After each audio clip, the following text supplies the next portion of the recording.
ఉన్నాడు ఊరికో జగన్ అంటూ ఈనాడు తన యొక్క రొటీన్ రెగ్యులర్ స్టైల్ని కనబరుస్తూ ఒక వార్తను ప్రచురించింది. ఉన్నాడు ఊరికో జగన్, అభివృద్ధి పనులు చేయరు, ఎవరైనా చేస్తామని ముందుకొస్తే దాడులు, ఇది రాష్ట్రంలో వైకాపా నాయకుల తీరు అంటూ ఊరూరా అరాచకాలే అంటూ చెప్పింది.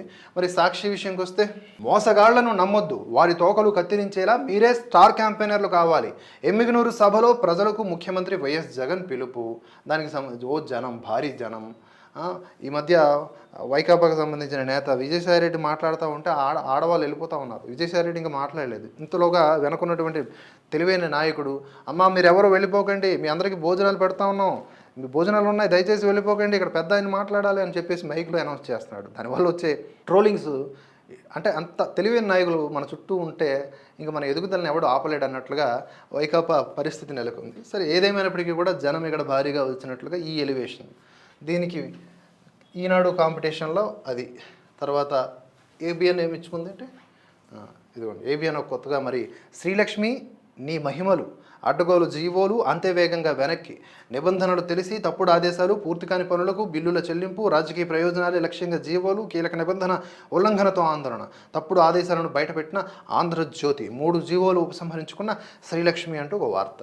అక్కడ వార్తకి ఇక్కడ ఏంటంటే, అబద్ధాలతో సిద్ధం, 99% హామీలు అమలు చేశామని జగన్ గొప్పలు, హోదా, రైల్వే జోన్, అలాగే స్టీల్ ప్లాంట్ ఏవి, సంపూర్ణ మద్యపాన నిషేధం ఏది, ఏటా జాబ్ క్యాలెండర్ విడుదల, సిపిఎస్ రద్దు ఎక్కడ, అతిగతి లేని పోలవరం ప్రాజెక్టు, కీలక హామీలపై సీఎం మౌనం, వివేక హత్యపై మళ్లీ డ్రామా, సొంత గడ్డపైన బస్సు యాత్రకు జనం నుంచి స్పందన కరువు అని చెప్పి నిన్న బస్సు యాత్ర చేస్తున్నప్పుడు వైకాపా చూపించుకుంటున్నది ఏంటంటే, ఇదే బస్సు యాత్రలో ఒక వీడియో వైకాపా బాగా ప్రచారం చేసుకుంటుంది ఏంటంటే, ఒక వైసీపీ కార్యకర్త జగన్ కోసం ఇలాగా మోకాళ్ళ మీద బస్సులో వస్తూ ఉంటే మోకాళ్ళ మీద ఇలా నిలబడి జెండా అలా ఊపుతూ అన్నా అన్నా అంటున్నా, ఎంత ప్రేమ ఏంటన్నా ఇలాగా మొత్తం. అంటే వైకాపా సోషల్ మీడియా ఎలా అంటే, జనం ఇంతగా ప్రేమిస్తున్నారు, ఎవరు సార్ ఆయన అంటే టేడా టేడా టేడా అని జగన్మోహన్ రెడ్డి కనిపిస్తుంటాడు. దానికి టీడీపీ సోషల్ మీడియా ప్రచారం చేస్తున్నది ఏంటంటే, ఈ నీళ్ల ట్యాంకులతో కర్నూలు జిల్లాలో సీఎం జగన్కు నిరసన సెగ తగిలింది. తాగునీటి సమస్య తీర్చాలంటూ గూడూరు మండలం కొత్తూరుకు చెందినటువంటి మహిళలు ఖాళీ బిందెలతో జగన్ బస్సు యాత్రకు ఇలా అడ్డు తగిలారు అంటూ రివర్స్. సో ఇలా ఈ కౌంటర్ ఎన్కౌంటర్స్ అనేవి ఈనాడు, ఆంధ్రజ్యోతి, సాక్షి నడుమ జరుగుతూ ఉంటాయి. ఈవెన్ ఆయా శాటిలైట్ ఛానల్స్లో కూడా రసవత్తరంగా సాగుతూ ఉంటుంది. ఇది చూసినోడు అదే నిజం అనుకుంటాడు, అది చూసినోడు అదే నిజం అనుకుంటాడు. మొత్తానికి న్యూట్రల్ ఓటర్లు ఎవరైతే ఉన్నారో వాళ్ళు కీలకంగా వ్యవహరించనున్నారు. ఏపీ ఎన్నికల్లో ప్రస్తుతం ఉన్నటువంటి పరిణామాల్లో మైనారిటీ ఓట్లు చాలా కీలకం కానున్నాయి. అలాగే న్యూట్రల్ ఓటర్లు, మైనారిటీ, న్యూట్రల్ ఓటర్లు, వీటితో పాటుగా కొత్తగా యూత్ ఎవరైతే ఉన్నారో వారికి అవకాశం వచ్చింది, ఓటు హక్కు వినియోగించుకునే అవకాశం. వాళ్ళు కనుక బద్ధకాన్ని వీడి ఓటు హక్కును వినియోగించుకుంటే వారి ఓట్లు కూడా కీలకం కానున్నాయి. సోషల్ ఇంజనీరింగ్ అనేది కీలక పాత్ర పోషిస్తుంది. ఈ సోషల్ ఇంజనీరింగ్ అంటే మరేమీ లేదు, ఈక్వేషన్స్ అంతే.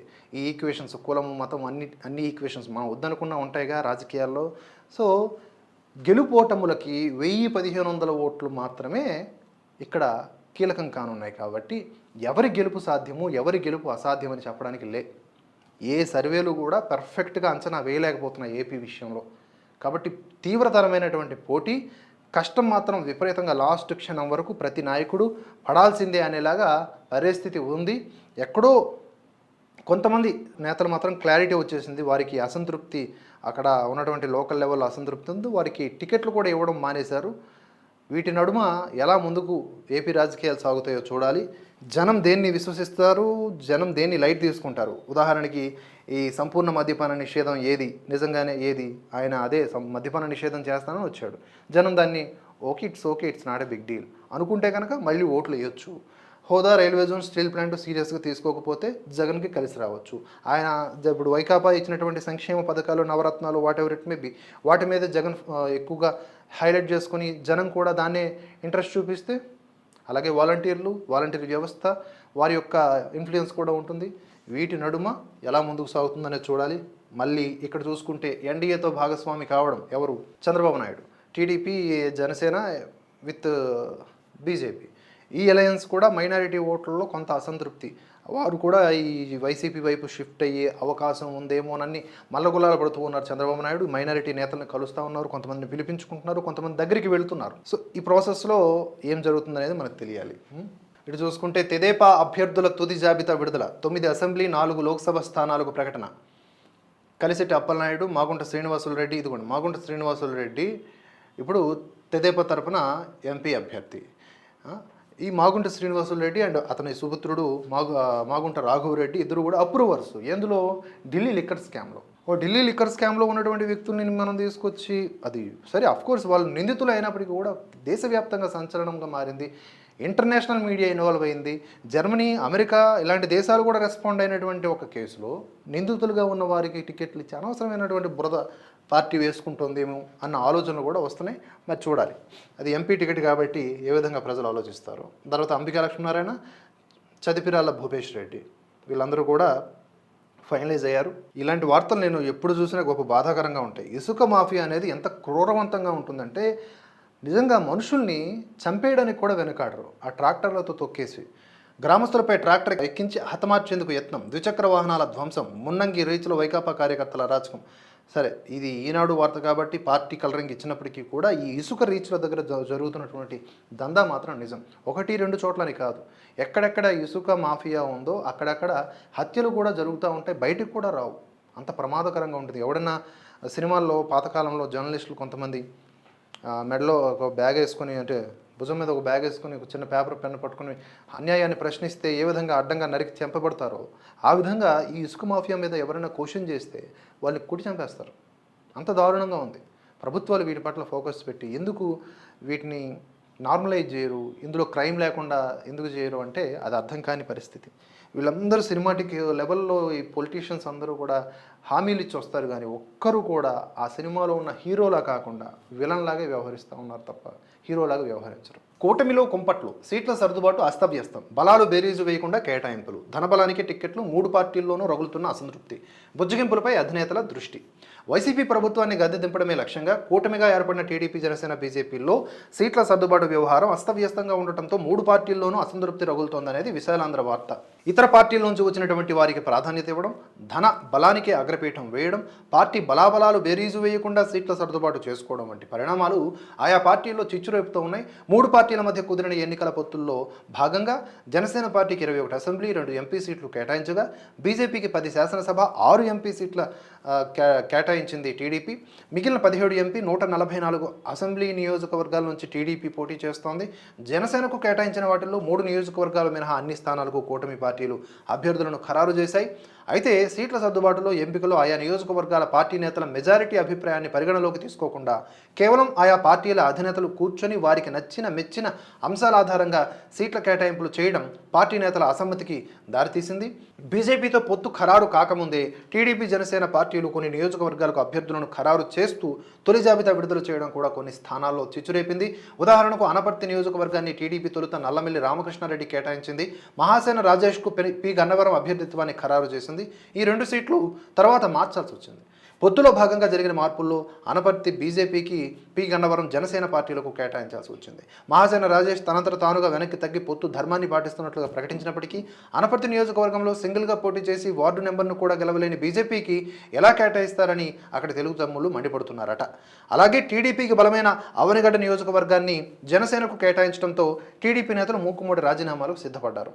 ఇలా అనేక నియోజకవర్గాల్లో పార్టీ బలాబలాలను బేరీజు వేయకుండా, స్థానిక పార్టీల నేతల అభిప్రాయాలు సేకరించకుండా కేవలం 3 పార్టీల ముఖ్య నేతలు సీట్ల కేటాయింపులపై నిర్ణయాలు తీసుకోవడం ఆయా పార్టీల్లో ముసలం పుట్టడానికి కారణమైంది. టీడీపీ తాజాగా శుక్రవారం విడుదల చేసిన తుది జాబితా కూడా ఆ పార్టీలో తీవ్ర అసంతృప్తి రాజేసింది.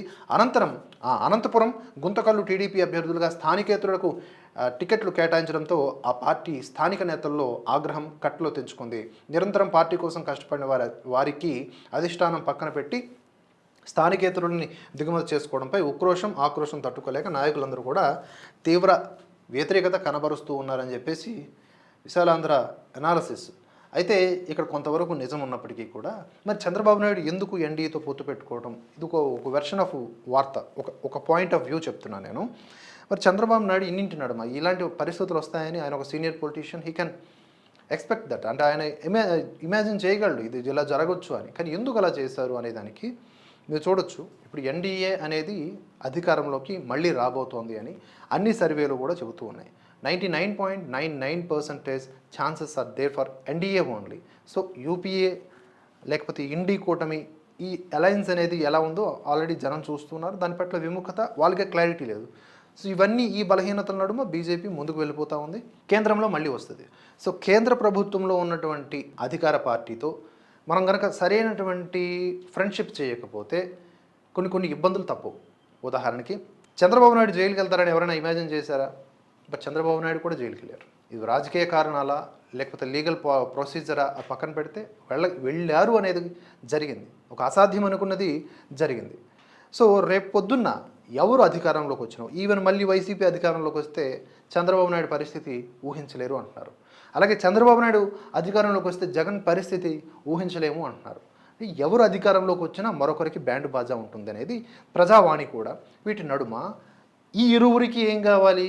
మేము గెలిచినా ఓడినా కూడా మా కేంద్ర ప్రభుత్వం లేకపోతే కేంద్ర పెద్దల మద్దతు ఉండాలి, అది లేకపోతే ఇబ్బంది పడతాము అనే ఆలోచనలో భాగంగానే చంద్రబాబు నాయుడు కానీ జగన్ కూడా సీరియస్గా బీజేపీ పైన కామెంట్స్ చేయడంలా కనిపిస్తోంది మనకి స్పష్టంగా. సీరియస్గా ఆన్ ఏ సీరియస్ నోట్ మోదీకి వ్యతిరేకంగా, అమిత్ షాకి వ్యతిరేకంగా, బీజేపీకి వ్యతిరేకంగా అందరూ కలిసి జట్టు కట్టారు, నా మీద యుద్ధం చేస్తున్నారని మాట్లాడతారు తప్ప ఇప్పుడు పవన్ కళ్యాణ్ని చంద్రబాబు నాయుడిని విమర్శించినట్లుగా బీజేపీని విమర్శించట్లే. కారణం లోపాయికారి ఒప్పందం. అలాగే ఇక్కడ చూసుకుంటే మళ్ళీ చంద్రబాబు నాయుడు కూడా మోదీ కావాలి, జరుగుతోంది అది. బీజేపీకి ఏం కావాలా? అసలు మ్యాటరే లేదు ఏపీలో. సో మ్యాటరే లేని చోట ఏదో కొంత మ్యాటర్ ఉండాలి. ఎవరైనా ఆరు ఎంపీ సీట్లు 10 అసెంబ్లీ సీట్లు అవి గెలుస్తాయి ఓడతాయి పక్కన పెడితే అన్ని స్థానాల్లో కూటమిలో భాగంగా పోటీ చేయడం, ఏపీలో ఉన్నటువంటి బీజేపీ ఓటింగ్ షేర్ను పరిగణలోకి తీసుకుంటే చాలా ఎక్కువ. ఇంత ఒప్పుకొని కూడా ముందుకు వెళ్లాల్సినటువంటి పరిస్థితి చంద్రబాబు నాయుడుకు ఉంది. సో గెలుపోటములు అనేవి ఇక్కడ రేపొద్దున ఏపీ విషయానికి వస్తే మాత్రం గెలుపోటములు అవతలి పార్టీకి చాలా చాలా ప్రమాదాన్ని తీసుకొస్తాయి. ఎందుకంటే ఇందులో హత్యలు ఉన్నాయి, వాటికి సంబంధించిన కేసులు, అవినీతి, మనీ లాండరింగ్, ఎన్నో రకాలైనటువంటి కుట్రలు ఉన్నాయి. వీటి నడుమ ఒకరు గెలిస్తే ఇంకొకరు పక్కాగా అవుట్ ఏపీలో. చూడండి, నాకు సరే విశాలాంధ్ర పత్రిక లేకపోతే కమ్యూనిస్టుల ఇవన్నీ పక్కన పెడితే గిరిపుత్రులకు మాత్రం ఈ భారతదేశంలో ఇప్పటికీ అన్యాయం జరుగుతుంది. కొంచెం బీజేపీ హయాంలో కొన్ని కేటాయింపులు జరుగుతూ ఉన్నాయి. Tribal universities and Droupadi Murmu లాంటి వారికి ఒక అవకాశం ఇచ్చి రాష్ట్రపతిగా, ఇవన్నీ కొంత ఎలివేషన్ బాగుంది. కానీ ఆన్ గ్రౌండ్ లెవెల్లో తీసుకుంటే గిరిపుత్రులకు ఇప్పటికీ అన్యాయమే. నేను పుట్టినటువంటి నా గ్రామం కానీ ఆ చుట్టూ ఉన్నటువంటి కొండలు ఆ ప్రాంతాల్లో అభివృద్ధి చూసుకుంటే ఇప్పటికీ వాళ్ళు చాలా చాలా దూరంగా ఉన్నారు. మనం ఒక వీడియో కూడా పెట్టాం, మీరు చూడొచ్చు. ఆయా గ్రామాలకు వెళ్ళి కొంత ఏవో మాకు తోచినంత ప్రయత్నం చేశాం సేవా కార్యక్రమాల రూపంలో. ఇప్పటికీ వారికి నీరు కానీ మౌలిక సదుపాయాలు కానీ అత్యంత దుర్లభం. వారి ఓట్లతో గెలుస్తారు. నిజంగా చెప్పాలంటే గిరిపుత్రులందరూ కూడా భారతదేశానికి రక్షకులు, ఒక బెల్ట్ లాగా ఉంటారు. అందుకనే ఈ బ్రిటిష్ వాళ్ళు వచ్చి వాళ్ళనే ముందు కన్వర్ట్ చేయడానికి ట్రై చేశారు. చాలా చోట్ల కన్వర్ట్ అయ్యారు కూడా, మతాంతరీకరణ జరిగింది. కానీ ఇప్పటికీ స్వధర్మం పట్ల కొంతమంది ఉన్నారు, లేదా వారి ఆచార పరంపరను కొనసాగిస్తూ ఉంటారు. ఈ గిరిపుత్రులు భారతదేశానికి రక్షకులు, జనరల్గా ప్రకృతి సహజ సిద్ధంగా ఉన్నటువంటి రక్షకులు వారు. సో వీరిని ఎక్కువగా లైమ్లైట్లోకి తీసుకుని వాళ్ళకి ఎక్కువగా ప్రొటెక్షన్ ఇచ్చి, రక్షణ ఇచ్చి, ప్రత్యేక చట్టాలు వారికి ఉండాలి, గిరిపుత్రులకు ఉండాలి. లేకపోతే వాళ్ళని ఈజీగా ఈ రాజకీయ నాయకులు దోచేసుకుంటారు. అందుకనే ఇక్కడ ఏంటంటే ఈ వార్త నాకు చూడంగానే అనిపించింది అనమాట. ఎండిన బోర్లు బావులు, మంచినీటి పథకాలు అలంకారప్రాయం, చుక్కనీటి కోసం మైళ్ళ దూరం నడవాల్సిందే, గిరిజనులకు గెడ్డలు వాగులే దిక్కు, పట్టించుకోని పాలకులు అధికారులు. ఇది దేశవ్యాప్తంగా ఉన్నటువంటి వ్యవహారం. ఎండాకాలం ముదరక ముందే అల్లూరి సీతారామరాజు జిల్లాలోని అనేక గిరిజన గ్రామాల్లో దాహం కేకలు వినిపిస్తూ ఉన్నాయి. జిల్లా ఏజెన్సీ గ్రామాల్లో గిరిజనులు గుక్కెడు నీటి కోసం చెట్లు పుట్టలు దాటుకొని కిలోమీటర్ల దూరం నడిచి వెళుతూ గెడ్డలు వాగులను ఆశ్రయిస్తున్నారు. వేసవికి ముందే గ్రామాల్లో మంచినీటి ఎద్దడి లేకుండా అన్ని చర్యలు చేపడుతున్నామని అధికారులు చెప్పిన మాటలు కేవలం ప్రకటనలకే పరిమితం అయ్యాయి అని చెప్పి ఎలివేట్ చేసింది వార్త విశాలాంధ్ర. నిజంగా ఇది ఒక రకమైనటువంటి శోచనీయం. భారతదేశ ముఖ చిత్రం మారాలి అంటే ఇటువంటి వారికి న్యాయం జరగాలి. ఎన్ని రకాల వ్యాధుల బారిన పడతా ఉంటారంటే ఊహించలేము. అసలు ఎప్పుడు అనారోగ్యంగా ఉంటారు, పౌష్టికాహార లోపం ఉంటుంది వారికి. కొండలపైన ఉంటారు, అక్కడున్న వాతావరణం వేరు, అక్కడ ఉన్నటువంటి ప్రకృతి వైపరీత్యాలు వేరు. దయచేసి ప్రభుత్వాలు వాటి పట్ల సరైనటువంటి న్యాయం చేయాలి. అలాగే ఇంకొక ఓపెన్గా చెప్పాలి అంటే ఈ గిరిజనుల నుంచి బయటకు వచ్చినటువంటి కొంతమంది సోకాల్డ్ నేతలు ఎవరైనా సరే వాళ్ళు మాత్రం సూపర్గా బయటికి మాత్రం నటిస్తారు, లోపల లోపల మాత్రం భోగాలు అనుభవిస్తారు. వాళ్ళు అలాగే ఉంటారు. మరి గిరిజనుల నుంచి నువ్వు వచ్చిన నేతవు కదా, నువ్వు కూడా ఒక గిరిపుత్రుడివే లేదా పుత్రికవే కదా, మరి నువ్వేం చేసావు నీ ప్రాంత ప్రజల కోసం? అవే రోడ్లు అలాగే ఉంటాయి.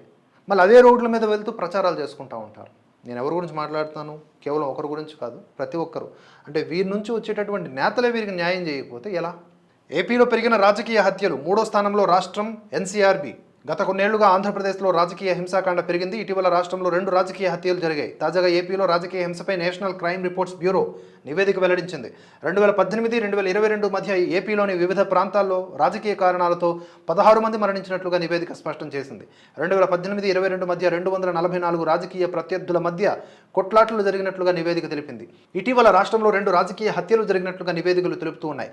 రాజకీయ హత్యల్లో ఈశాన్య రాష్ట్రాలైనటువంటి బీహార్ 16, జార్ఖండ్ 7లను వెనక్కి నెట్టి ఆంధ్రప్రదేశ్ 3వ స్థానంలో నిలిచింది. రాజకీయ ఆధిపత్యం కోసం 2023 జూలైలో జరిగిన ప్రభుత్వ ఉపాధ్యాయుడు ఎగిరెడ్డి కృష్ణ దారుణ హత్య ఏపీలో కలకలం రేపిన సంగతి తెలిసిందే. విజయనగరం జిల్లా కొత్తపేట గ్రామంలో రాజాం టౌన్ పోలీస్ స్టేషన్ పరిధిలో ఈ హత్య జరగడం గమనార్హం. ఈ హత్యతో రాష్ట్రంలో రాజకీయ హత్యలు వెలుగులోకి వచ్చాయి. మనం ఎగబాగుతూ ఉన్నాం. ఏపీ ప్రజలు, ఆంధ్రప్రదేశ్ రాష్ట్రం ఈ విధంగా ఎగబాగుతూ ఉంది. మరి